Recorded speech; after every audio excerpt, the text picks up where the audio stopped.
여러분, 주님 안에서 평안하셨습니까? 7월 첫 번째 수요일입니다. 벌써 열대야가 있어서 여러분 평안히 주무셨는지 모르겠습니다. 이럴 때일수록 우리의 소망이 흔들리지 않는 하나님께 있음을 잊지 않고 우리 하나님께만 예배하는 그런 우리가 되었으면 좋겠습니다. 이 시간 같이 신앙 고백하심으로 예배 시작드리겠습니다. 전능하사 천지를 만드신 하나님 아버지를 내가 믿사오며 그 외아들 우리 주 예수 그리스도를 믿사오니 이는 성령으로 잉태하사 동정녀 마리아에게 나시고 본디오 빌라도에게 고난을 받으사 십자가에 못 박혀 죽으시고 장사한 지 사흘 만에 죽은 자 가운데서 다시 살아나시며 하늘에 오르사 전능하신 하나님 우편에 앉아 계시다가 저리로서 산자와 죽은 자를 심판하러 오시리라. 성령을 믿사오며 거룩한 공회와 성도가 서로 교통하는 것과 죄를 사하여 주시는 것과 몸이 다시 사는 것과 영원히 사는 것을 믿사옵나이다. 아멘. 네, 이제 우리 같이 하나님을 찬송하겠습니다.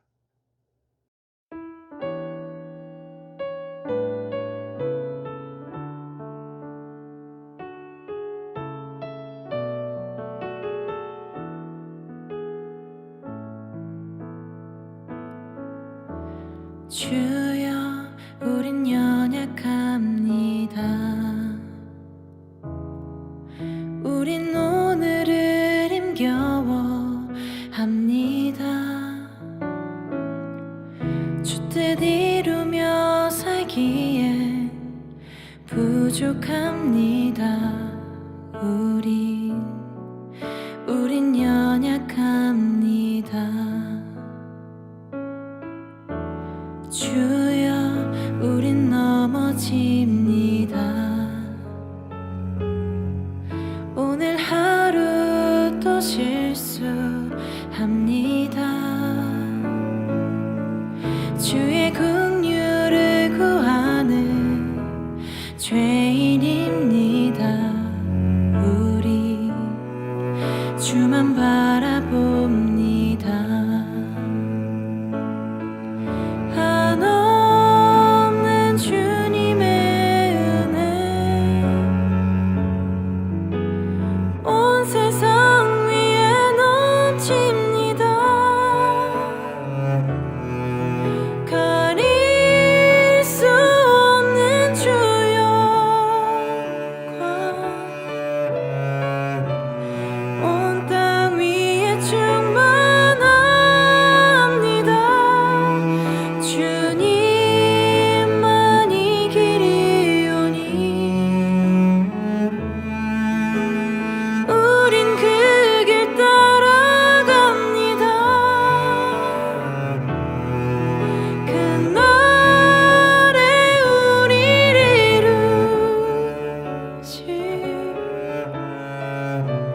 주는 완전합니다.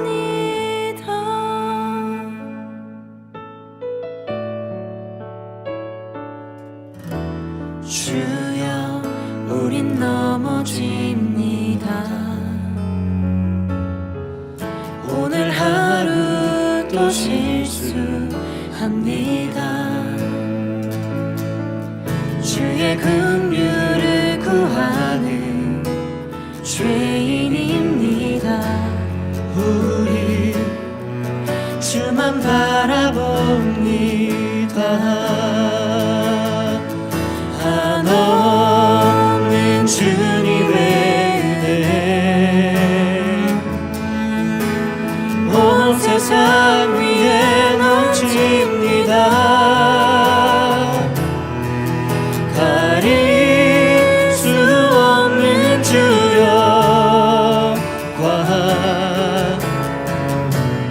온 땅 위에 충만합니다. 주님만이 길이 오니 우린 그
주는 완전합니다.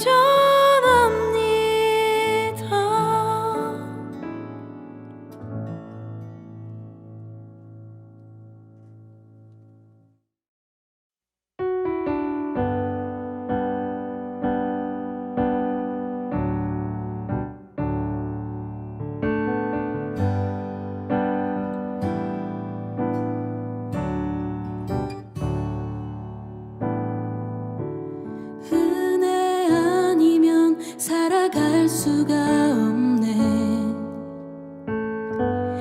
호흡마저도 다 주의 것이니 세상 평안과 위로 내게 없어도 예수, 오직 예수뿐이네.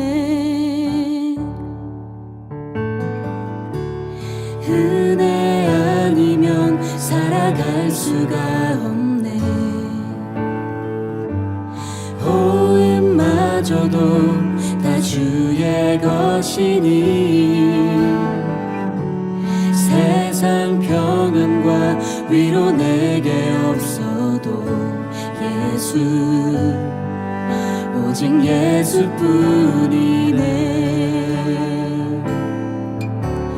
그 신계획 다 볼 수도 없고 작은 고난에 지쳐도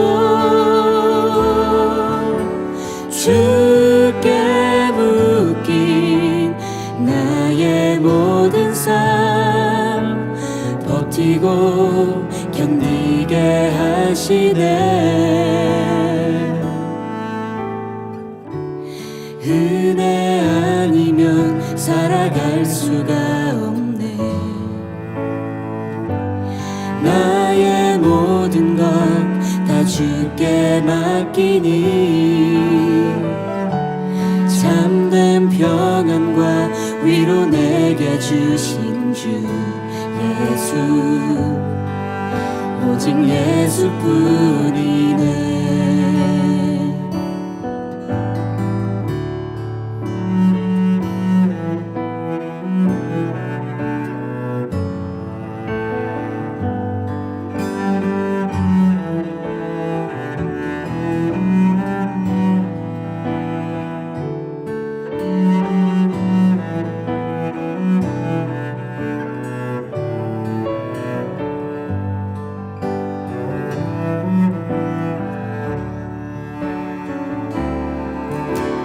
그 신계획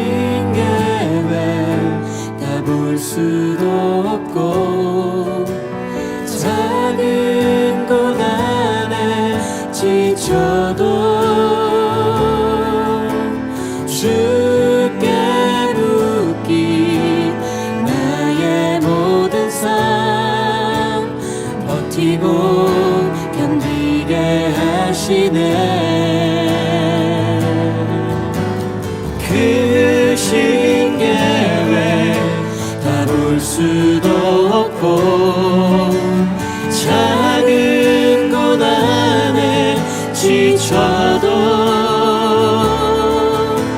주께 묶인 나의 모든 삶 버티고 견디게 하시네. 은혜 아니면 살아갈 수가 없네.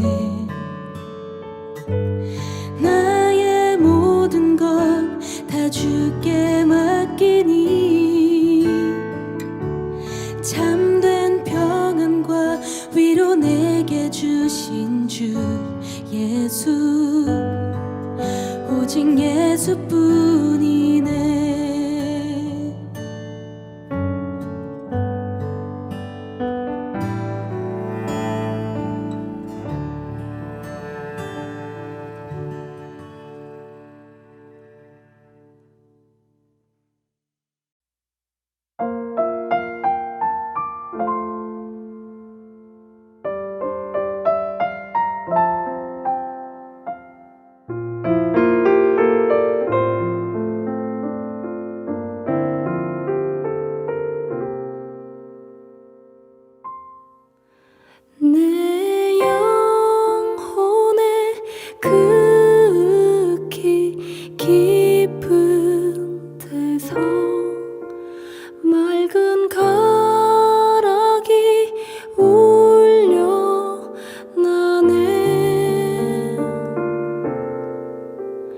하늘 곡조가 언제나 흘러나와 내 영혼을 고이 싸네.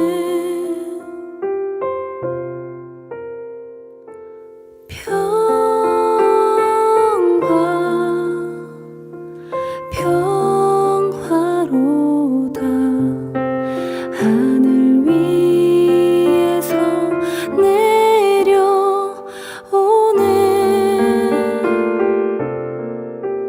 그 사랑의 물결이 영원토록 내 영혼을 덮으소서.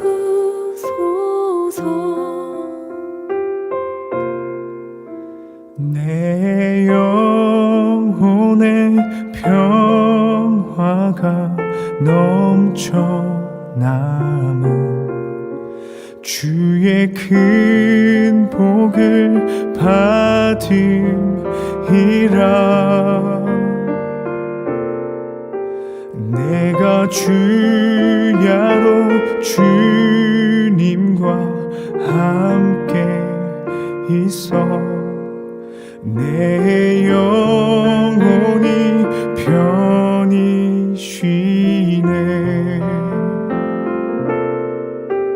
이 땅 위에 험한 길 가는 동안 참된 평화가 어디 있나.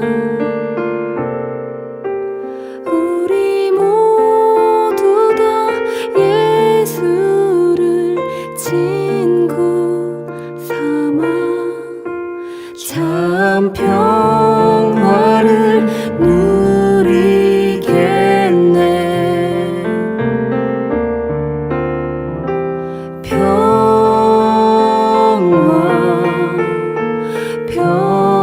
평화로다. 하늘 위에서 내려오네.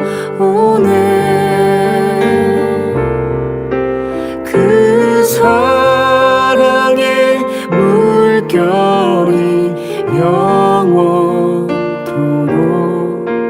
내 영혼을 덮으소서.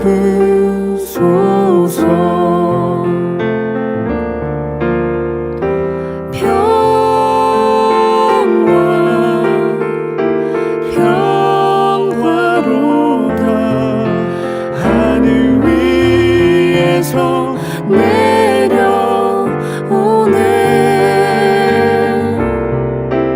그 사랑의 물결이 영원토록 내 영혼을 덮으소서.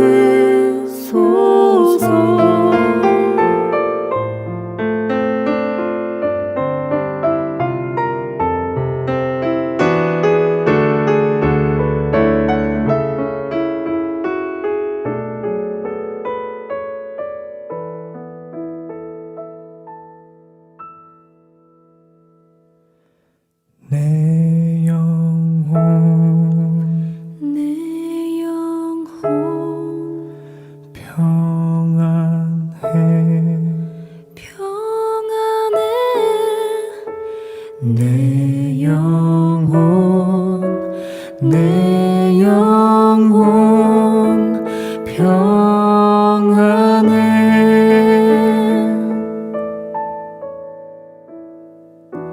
내 평생에 가는 길 순탄하여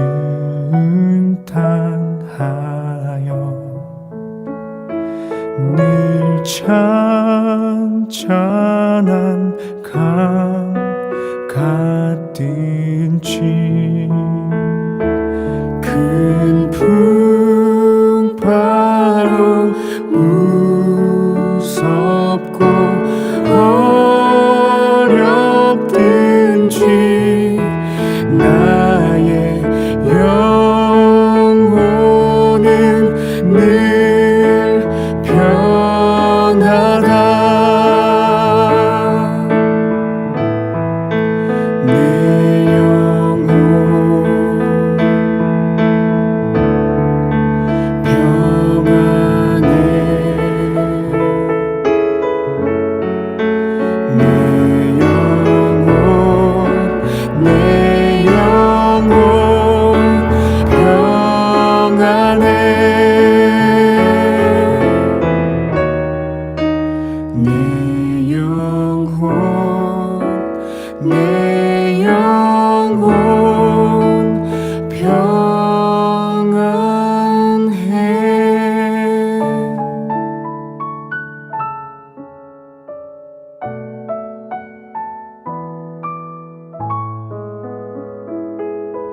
이제 오늘 예배를 위해서 하나님 앞에 같이 기도합니다.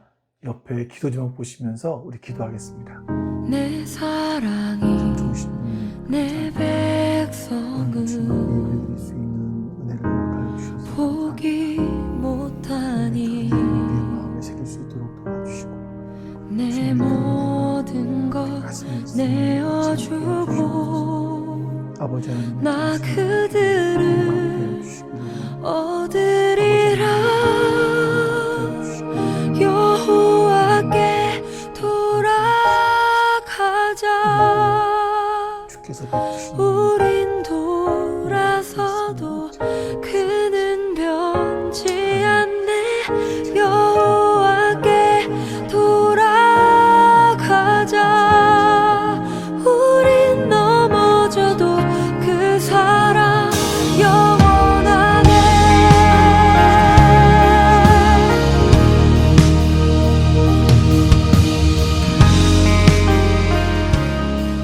아버지 하나님 감사합니다. 오늘도 우리 하나님 앞에 예배드릴 수 있는 이 은혜를 주셔서 감사합니다. 하나님, 우리가 하나님 말씀을 우리의 삶의 기준으로 삼아 그 말씀대로 살아가기를 힘쓰는 우리가 될 수 있도록 도와주시옵소서. 그 말씀이 우리의 생각을 변화시켜 주시고 우리의 언어를 변화시켜 주셔서 우리의 삶이 변화될 수 있도록 주님 은혜를 베풀어 주시옵소서. 오늘도 그 변화된 삶으로 나아가는 한 걸음이 바로 이 예배가 되기를 원합니다. 감사드리며 우리 주 예수 그리스도의 이름으로 기도하옵나이다. 아멘. 네, 이제 우리가 하나님 말씀 보겠습니다. 하나님 말씀은 좀 오늘은 기네요. 누가복음 11장 37절에서 54절까지입니다. 누가복음 11장 37절에서 54절입니다. 예수께서 말씀하실 때에 바리새파 사람 하나가 자기 집에서 잡수시기를 청하니 예수께서 들어가서 앉으셨다. 그런데 그 바리새파 사람은 예수가 잡수시기 전에 먼저 손을 씻지 않으신 것을 보고 이상히 여겼다. 그러나 주님께서는 그에게 말씀하셨다. 지금 너희 바리새파 사람들은 잔과 접시의 겉은 깨끗하게 하지만 너희 속에는 탐욕과 악독이 가득하다. 어리석은 사람들아, 겉을 만드신 분이 속도 만들지 아니하셨느냐? 그 속에 있는 것으로 자선을 베풀어라.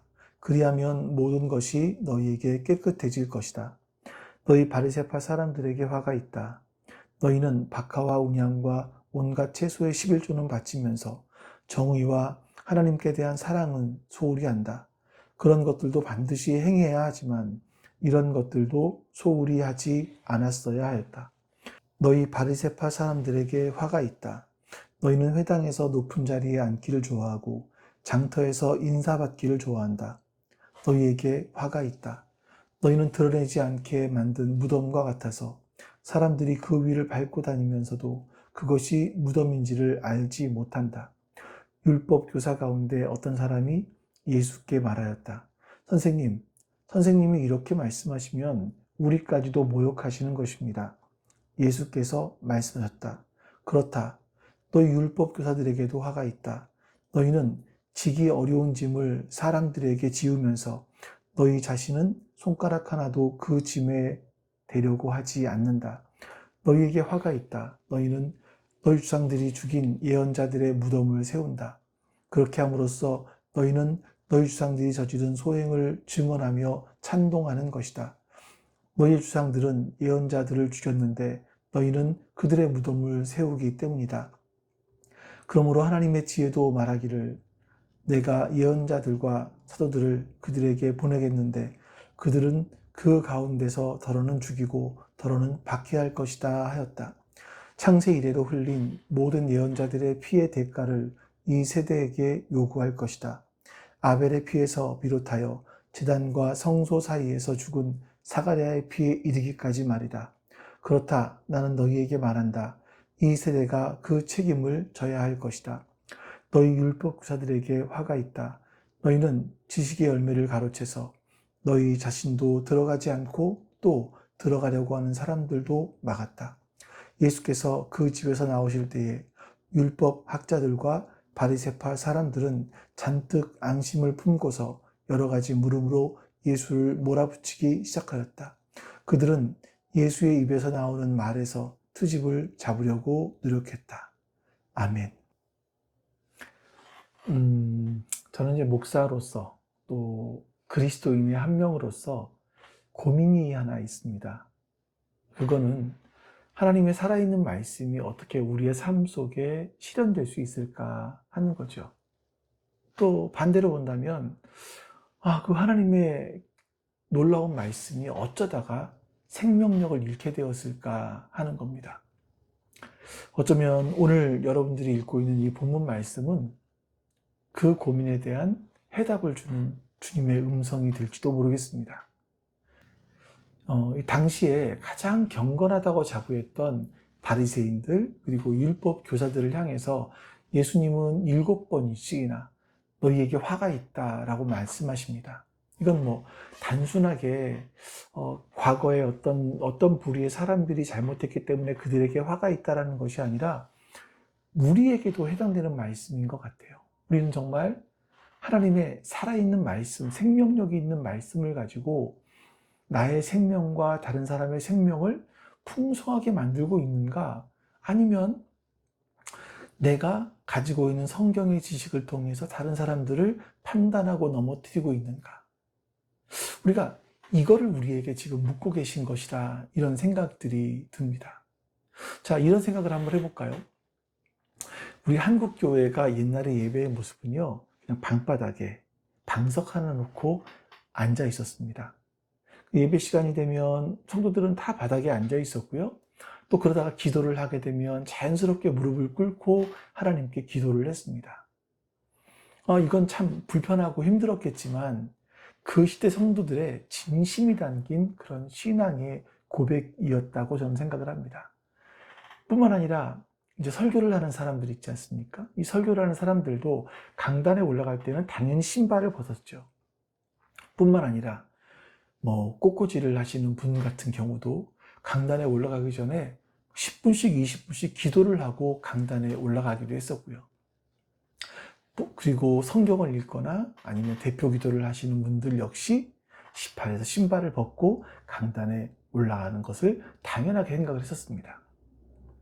그 시대는 그것이 하나님을 경외하는 어떤 그런 신앙의 표현이었다. 이건 누구도 부인할 수 없는 그런 우리의 풍습이었을 겁니다.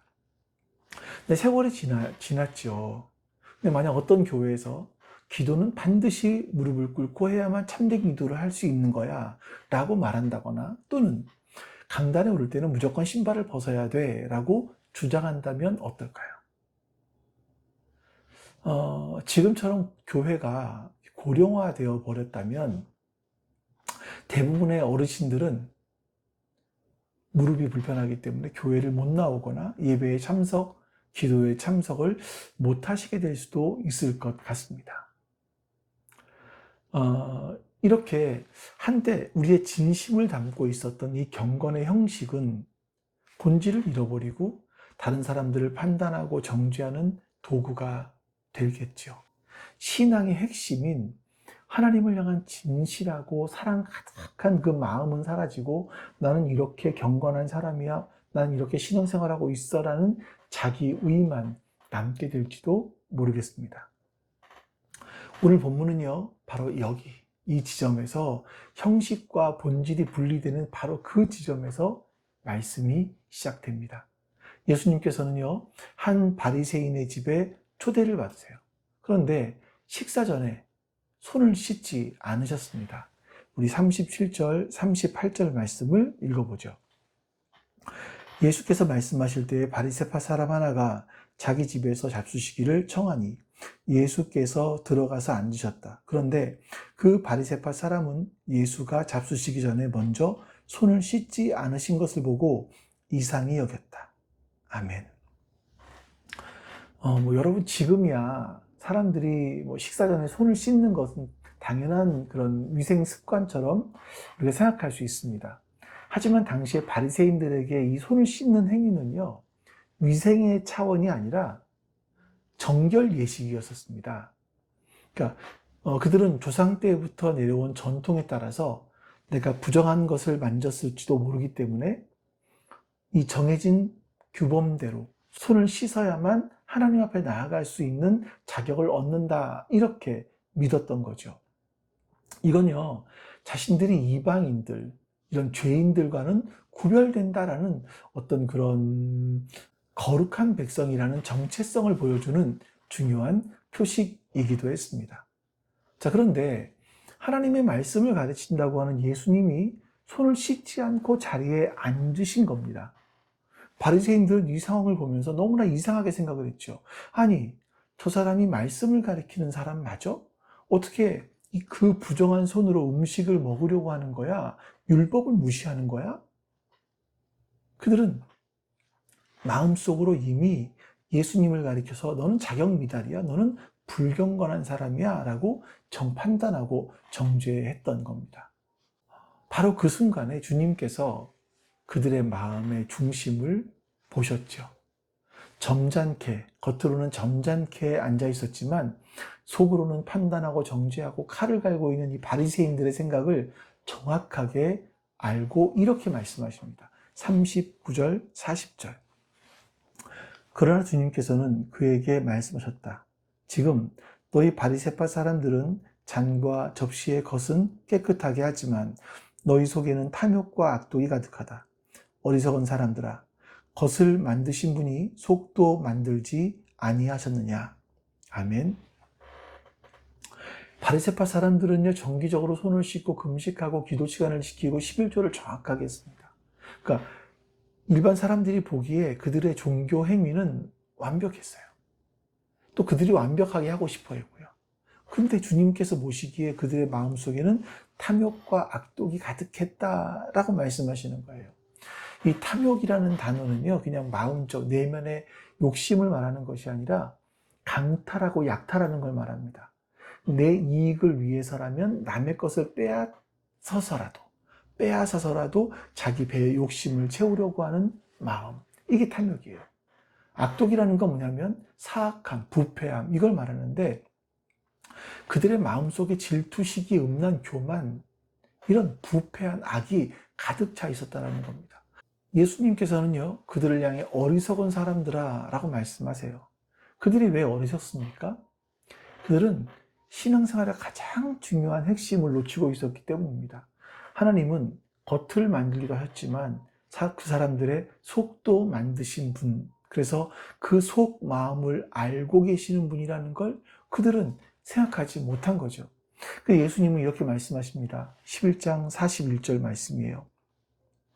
그 속에 있는 것으로 자선을 베풀어라. 그리하면 모든 것이 너희에게 깨끗해질 것이다. 자, 여러분, 혹시나 이 말씀을 오해하시면 안 됩니다. 여러분들이 선행, 자선 베푸는 것, 기부를 많이 하면 내가 지은 죄가 씻어지는구나. 내 재산의 일부를 떼어서 자선활동을 하면 하나님께서 나를 깨끗하게 생각해 주시는구나. 그러나 여러분, 예수님께서 하신 말씀은요, 그런 거래하는 것을 말씀하시는 게 아닙니다. 예수님의 말씀은요, 그 속에 있는 것이라고 말씀하시잖아요. 그거는 하나님께서 창조하신 우리의 속 마음을 말씀하시는 거예요. 그러니까 너희의 속 마음을 탐욕과 욕심으로 채우지 말고 오히려 그 마음을 다해서 자선을 베풀어라. 이런 거죠. 참된 회개를 해라. 이런 겁니다. 그래서 이 말씀은 내 힘으로 구제해서 깨끗해져라 이게 아니라 내 마음이 정말로 그리스도의 은혜로 깨끗해졌다면 그 증거는 너의 삶이 더 이상 탐욕의 지배를 받는 것이 아니라 이웃을 향한 자비로 나타나게 된다. 이런 말씀을 하시는 겁니다. 여러분, 진정 정결하다는 것은요, 형식적인 예식에 있는 것이 아니라 하나님 사랑, 이웃 사랑이라는 이 율법의 본질을 우리의 삶으로 살아내는 것이라고 분명하게 말씀하고 계신 겁니다. 자, 그리고 이 이후에 먼저는 그 탐욕과 악독으로 가득 찬 바리새인들을 향해서 화가 있다라고 말씀하세요. 42절입니다. 너희 바리새파 사람들에게 화가 있다. 너희는 박하와 운향과 온갖 채소의 11조는 바치면서 정의와 하나님께 대한 사랑은 소홀히 한다. 그런 것들도 반드시 행해야 하지만 이런 것들도 소홀히 하지 않았어야 하였다. 자, 여러분, 화가 있다라는 것은 저주한다 이것이 아니라 정말 안타깝다. 이 길의 끝이 얼마나 큰 파멸인지 정말 모르냐. 이런 탄식의 말씀이신 거죠. 이 바리새파 사람들의 열심은 타의 추정을 불허합니다. 사실 여러분, 바리새파에 가입을 하기 위해서는요, 1년간의 심사 기간이 필요해요. 그리고 그 기간 중에 가장 많이 보는 것이 바로 10의 1조였다고 합니다. 그들은요, 율법에 따라서 자신의 주 수입원의 10의 1조를 하나님께 정확하게 드렸습니다. 이것만으로 끝나는 것이 아니라 텃밭에서 농사를 짓잖아요. 그러다가 거기서 이제 그 향신료인 박하, 또 쓴맛을 내는 약재인 운향, 이런 것을 추수하게 되면 그 잎사귀 하나에 10의 1조까지 했다라는 거예요. 그러니까 오늘날로 치면 이런 겁니다. 베란다에서 방울토마토를 키워요. 근데 10개가 10알이 맺혔어요. 그러면 그 중에 하나를 10의 1조로 바치고 상추를 추수했어요. 그러면 그 상추 잎이 10장이면 그 중에 하나를 하나님께 드리는 정말 엄청난 일들을 그들은 철저하게 하고 있었다는 거죠.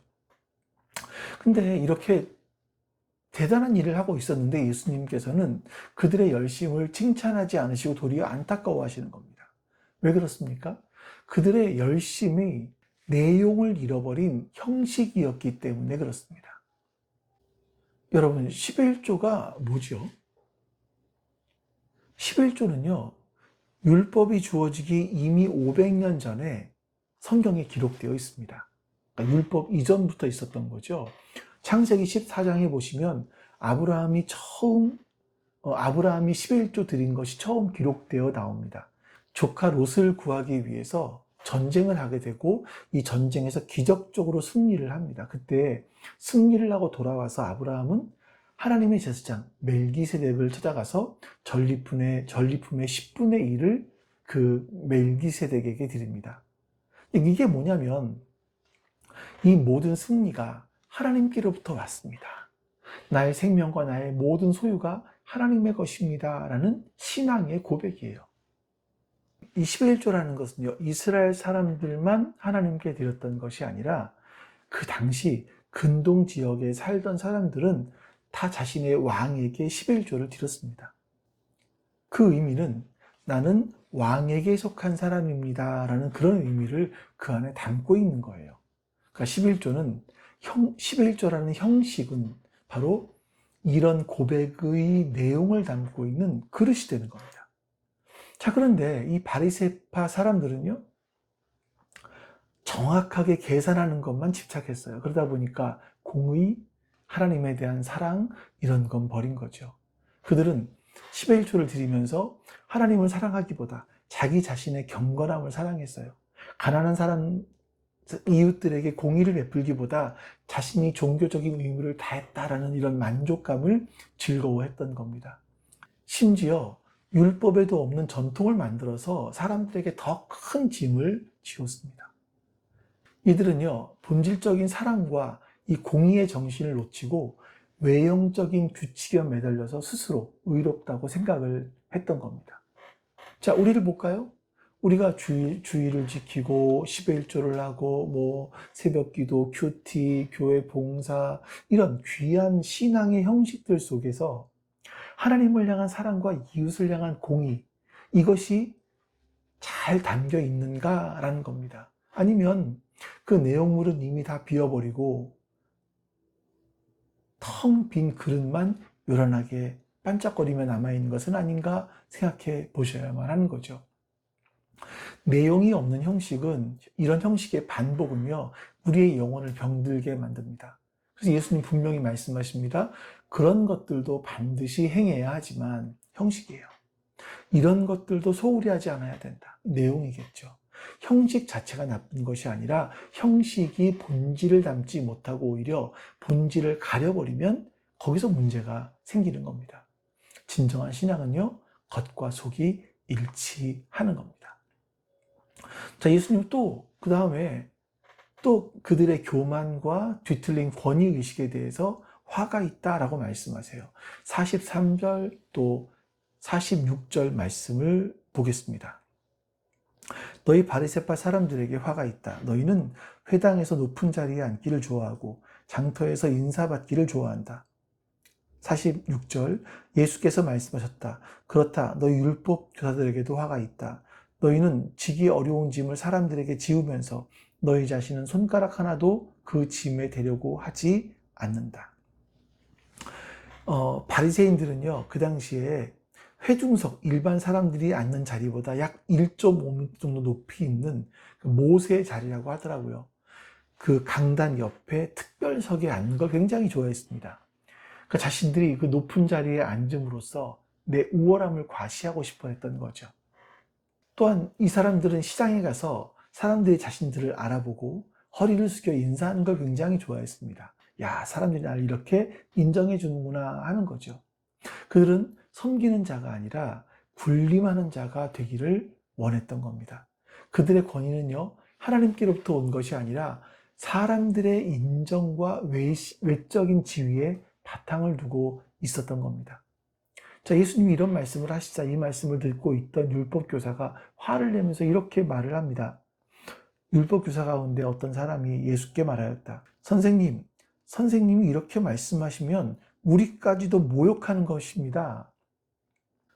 바리새파 속에는 율법교사들이 많이 속해 있었거든요. 그래서 이 예수님의 지적하는 것이 율법교사를 향해서 하는 거구나 하는 이런 마음의 찔림이 있어서 예수님께 이런 말을 했던 것 같아요. 그때 이 말씀을 듣고 예수님은 이번에는 율법교사들을 향해서 화가 있다라고 말씀을 하십니다. 사실 율법교사는요, 모세 오경에서 613가지나 되는 율법 조항을 뽑아냈어요. 그리고 그 아래에 아주 수없이 많은 하부 규정을 만들었습니다. 그래서 사람들을 아주 옴싹달싹 못하게 올감했던 거죠. 예를 들어서 이제 안식일에 너무나 배가 고파서 이상 몇 개를 손으로 비벼서 먹은 제자들의 행동이 있었죠. 이걸 보면서 이건 추수다, 탈곡을 한 거다, 키질을 한 거다, 조리질을 한 거다 이러면서 이 4가지 노동 규정, 금지 규정을 어겼다라고 하면서 중범죄로 몰고 갔습니다. 근데 문제는 자신들은 그 무거운 짐을 지려고 하지 않는 거예요. 그냥 손가락 하나 까딱하지 않으면서 말로만 사람들의 삶을 난도질했습니다. 원래 이 율법학자의 역할이 뭐냐면 율법의 참된 정신을 공부하고 그걸 사람들에게 가르쳐서 그들이 하나님께 더 가까이 나올 수 있도록 돕는 겁니다. 그들의 삶이 하나님과 연결되어 풍성한 삶을 살도록 하는 거죠. 근데 지금은 오히려 그 율법에 여러 가지 조항들을 만들어 놓고 그것에 사람들이 걸려 넘어지도록 하는 족쇄처럼 만들어 버렸다는 거예요. 그들은 권위와 참된 목적인 섬김을 완전히 잃어버렸습니다. 그들의 권위는요, 백성을 위한 것이 아니라 자신들의 기득권과 영적인 우월감을 유지하기 위한 도구로 전락했던 거죠. 여러분, 이 말씀은 참 저 같은 목사들에게 더 필요한 말씀이겠죠. 우리가 가진 이 직분, 성경에 대한 지식, 이런 것들을 성도들을 어떤 섬기는 도구로 사용하지 않고, 성도들에게는 높은 신앙적인 그 기준을 요구하면서 정작 자신은 그 기준에 한참 미치지 못하는 삶을 살고 있지 않은가 우리는 항상 돌아봐야 될 겁니다. 근데 우리만이겠습니까? 여러분도 똑같습니다. 예수님께서는요, 친히 섬김의 본을 보여주러 오셨습니다. 그래서 인자가 온 것은 섬김을 받기 위해서 온 것이 아니라 도리어 섬기려 하고 자기 목숨을 많은 사람들의 대속물로 주려고 오신 것이다 라고 말씀하신 거죠. 자, 우리에게 주어진 모든 이 권위는 오직 주님처럼 섬기는 자가 되라고 부르셨다라는 것을 기억하셔야만 합니다. 그리고 예수님께서는요, 그 후에도 몇 가지를 더 말씀하십니다. 먼저 44절 말씀이에요. 너희에게 화가 있다. 너희는 드러나지 않게 만든 무덤과 같아서 사람들이 그 위에 밟고 다니면서도 그것이 무덤인지를 알지 못한다. 45절부터 47절까지요. 너희에게 화가 있다. 너희는 너희 주상들이 죽인 예언자들의 무덤을 세운다. 그렇게 함으로써 너희는 너희 주상들이 저지른 소행을 증언하며 찬동하는 것이다. 너희의 주상들은 예언자들을 죽였는데 너희는 그들의 무덤을 세우기 때문이다. 그러므로 하나님의 지혜도 말하기를 내가 예언자들과 사도들을 그들에게 보내겠는데 그들은 그 가운데서 더러는 죽이고 더러는 박해할 것이다 하였다. 창세 이래로 흘린 모든 예언자들의 피의 대가를 이 세대에게 요구할 것이다. 아벨의 피에서 비롯하여 제단과 성소 사이에서 죽은 사가랴의 피에 이르기까지 말이다. 그렇다. 나는 너희에게 말한다. 이 세대가 그 책임을 져야 할 것이다. 아멘. 먼저 44절에서 드러나지 않게 만든 무덤이라는 단어가 나오는데 우리가 잘 쓰는 용어를 쓴다면 평토장입니다. 평토장. 봉분 같은 걸 세우지 않고 그냥 평평하게 그 밑에 묻어버리는 것을 말합니다. 그래서 이거 평토장을 하면 이게 보통의 땅과는 구별되지 않잖아요. 그래서 유대인들은 이제 그 주검을 만지면, 시체를 만지면 부정해진다라고 생각하기 때문에 이 유월절과 같이 사람들이 많이 모이는 큰 절기에는요, 이 무덤에 회치를 했습니다. 그래서 이것은 무덤이다라는 표시를 했고 사람들이 밟지 않도록 했던 거죠. 예수님은요, 이 바로 바리새인들의 삶이 이런 무덤과 같다라고 말씀하시는 겁니다. 겉은 경건하고 의로워 보이고 말끔해 보이지만, 포장되어 있지만 그 속은 썩어 있는 시체가, 죽음이 지배하고 있는 것이다라는 겁니다. 겉과 속이 다른 것이 바로 그들의 신앙의 치명적인 문제였던 겁니다. 그들은 자신들의 내부가 영적으로 죽어 있음을 스스로 감추려고 했고 다른 사람들도 그 죽음을 인지하지 못하게 했던 거죠. 더 나아가서 율법 교사들은요, 죽은 선지자들의 무덤을 화려하게 꾸미고 비석을 세우며 자신들이야말로 선지자의 정신을 계승한 사람들이다라고 자랑했습니다. 그들은 역사 속의 선지자들을 존경하는 척 했어요. 하지만 실제로 그 선지자들이 전한 하나님의 참된 말씀은 듣지 않았습니다. 그러나 예수님께서는요, 바로 그들의 그 행위, 그런 행위가 바로 우리의 조상들이 선지자를 죽인 것이 옳은 일입니다. 이렇게 온 몸으로 증언하는 끔찍한 위선이었다라고 꾸짖고 계시는 겁니다. 왜냐하면요, 그들은 입으로는 과거에 죽은 선지자를 존경한다라고 말해요. 정작 눈앞에 살아있는 참 선지자이신 예수 그리스도를 배척하고 죽이려고 하고 있기 때문입니다. 그들은 죽은 신앙의 기념비는 정성껏 세웠지만 살아있는 진리의 음성은 거부했던 거죠. 그들의 신앙은 생명을 잃어버린 죽은 신앙이었던 겁니다. 이건 마치 우리들에게 비유를 해보자면 부모가 너희는 위인 좀 많이 읽고 훌륭한 사람이 돼야 돼 라고 말을 하지만 정작 자신은 이런 위인들의 가르침을 따르지 않고 있는 그런 것과 똑같다라고 말씀드릴 수 있을 겁니다. 예수님은요, 창세 이후로 흘린 선지자의 피를 이 세대가 담당해야 된다라고 말씀하세요. 아벨의 피로부터 시작해서 제단과 성전 사이에서 죽임을 당한 사가랴의 피까지다. 자, 여러분, 이 말씀은요, 아벨은 인류 최초의 순교자이고 사가랴는요, 구약시대 마지막 순교자 중 한 사람입니다. 그러니까 이 말씀은요, 구약 성경 전체에 흐르는 순교자들의 피를 의미하는 겁니다. 그 피값을 하나님의 아들이자 가장 위대한 선지자이신 예수님을 거부한 그 세대가 치르게 될 것이다. 예수님의 무서운 예고였었습니다. 그리고 그 예고처럼 주 70년 이스라엘은 로마에 의해서 철저하게 처참하게 멸망하게 되고 1900년간 나라 없는 백성으로 흩어져 살아가게 됩니다. 그들의 신앙이 본질에서 벗어나 생명력을 잃어버렸을 때 그들의 공동체 역시 비극적인 종말을 맞이하게 되었던 겁니다. 여러분, 신앙의 진정한 생명력은요, 과거의 전통이나 형식에 있지 않고 현재 살아계신 하나님과 그분의 말씀에 순종함에 있다는 것을 우리는 기억해야만 합니다. 자, 그럼 여러분, 이 모든 비극의 근원이 뭐겠습니까? 예수님은 마지막에 이렇게 말씀하세요. 52절입니다.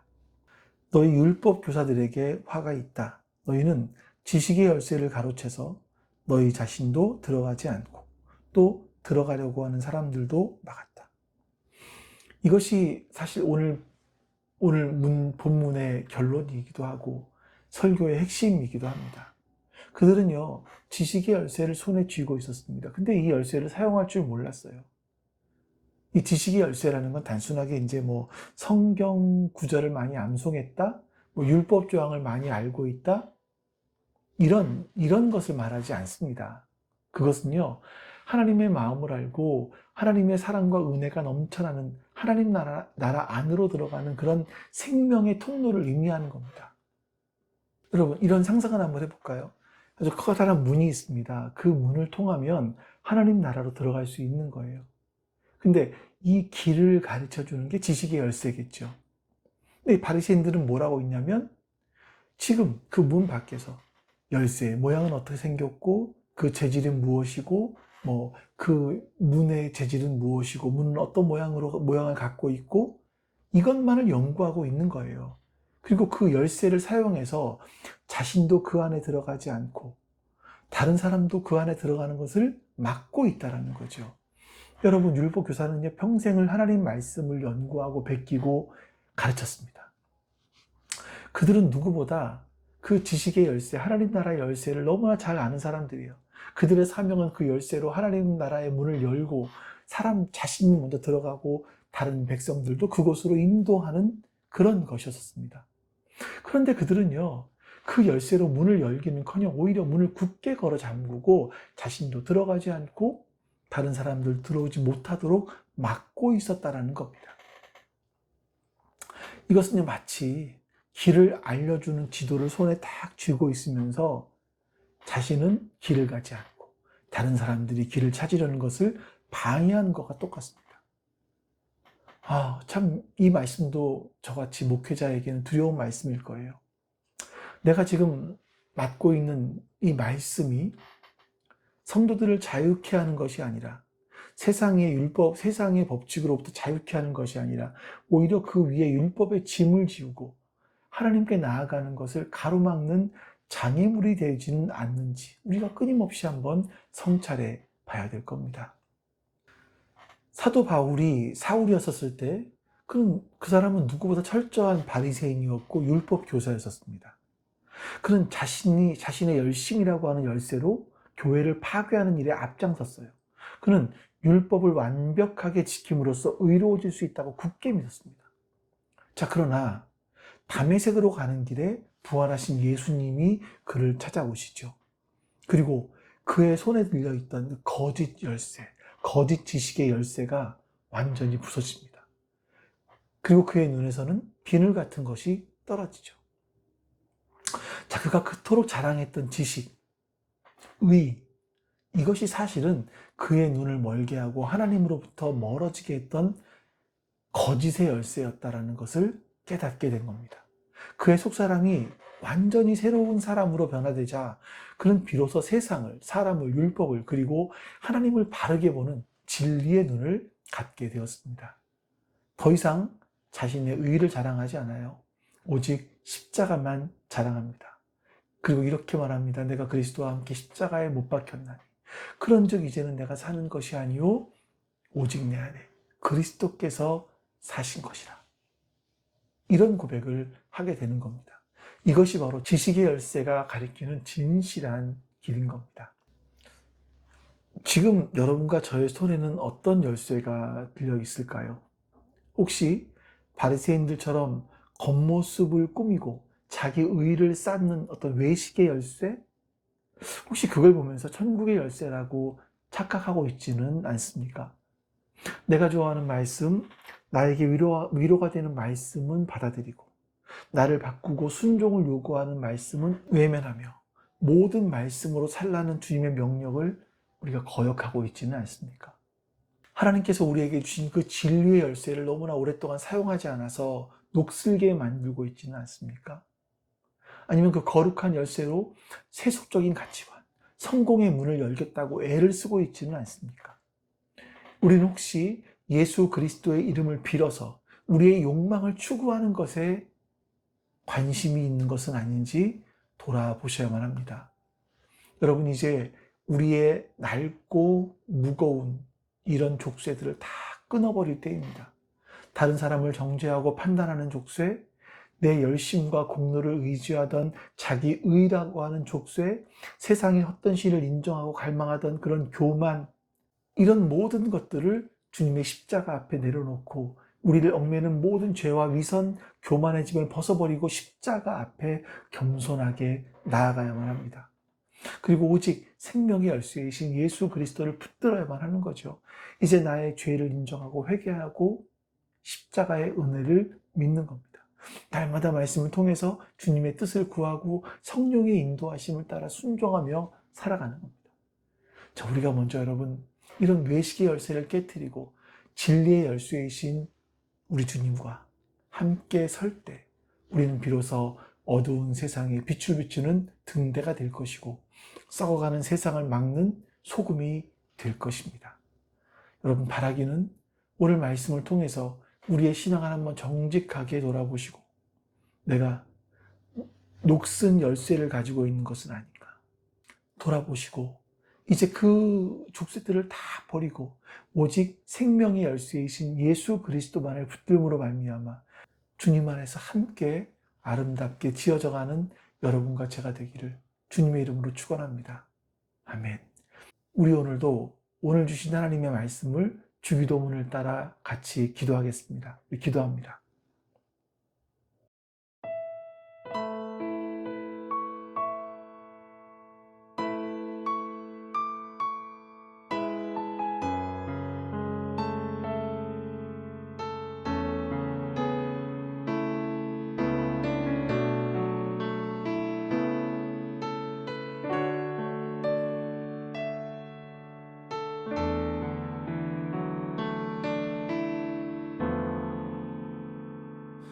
나의 백성이 다 경비하여 내게 기도하며 나의 얼굴을 구하여서 그 악한 길 떠나며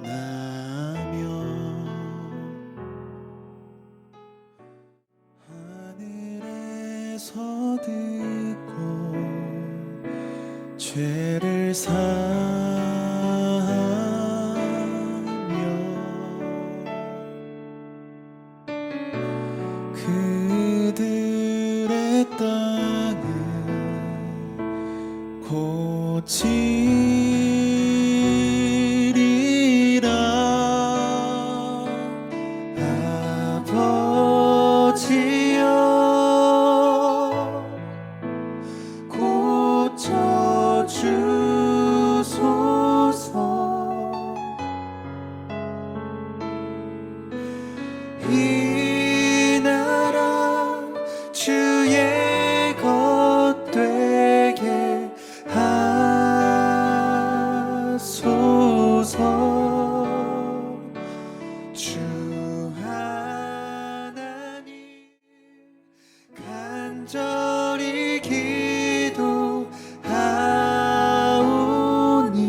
아버지 하나님 감사합니다. 오늘도 우리에게 말씀을 주시니 감사합니다. 그 은혜를, 그 말씀을 우리의 마음에 새기게 하여 주시고 그 말씀이 우리의 삶에 실현될 수 있도록 주님 힘을 더하여 주시옵소서. 하나님의 말씀이 살아있고 운동력이 있음을 믿습니다. 그 말씀이 나를 변화시키실 수 있다는 것을 믿습니다. 주님, 우리를 변화시켜 주시옵소서. 말씀으로 사람을 정죄하는 자가 아니라 말씀이 나를 변화시켜가는 자가 되게 해주시옵소서. 감사드리며 우리 주 예수 그리스도의 이름으로 기도하옵나이다. 아멘. 하늘에 계신 우리 아버지여, 이름이 거룩히 여김을 받으시오며 나라가 임하시오며 뜻이 하늘에서 이루어진 것 같이 땅에서도 이루어지이다. 오늘 우리에게 일용할 양식을 주시옵고 우리가 우리에게 죄 지은 자를 사하여 준 것 같이 우리의 죄를 사하여 주시옵고 우리를 시험에 들게 하지 마시옵고 다만 악에서 구하시옵소서. 나라와 권세와 영광이 아버지께 영원히 있사옵나이다. 아멘.